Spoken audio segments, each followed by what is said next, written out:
কেউ জানে না? অগণিত বার, কোটি কোটি। সেই জন্য আমাদেরকে বলা হয় নিত্যবদ্ধ। নিত্যবদ্ধ মানে এতদিন যাবৎ, এত কোটি জন্ম যাবৎ আমরা এই ভৌতিক সংসারে আছি, তার কোনো হিসাব নেই। মুকুন্দ ভাবছে, আরে কত কোটি জন্ম আমি এই ভৌতিক সংসারে আছি। কমপক্ষে মহাপ্রভু তো এখন নিশ্চিত করে বলছেন যে 1 কোটি জন্মের পরে নিশ্চিত রূপে আমি পাবো। আমার সৌভাগ্যে সীমানায়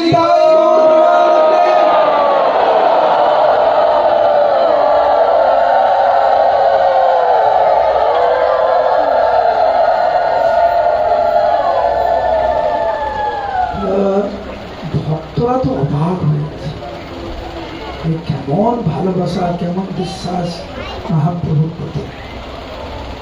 মহাপ্রভু মুকুন্দের এই যে প্রতিক্রিয়া, যে 1 কোটি জন্মের পরে তুমি আমাকে দর্শন পাবে, এর প্রতিক্রিয়াটা মহাপ্রভু ঘরে বসে করেছে।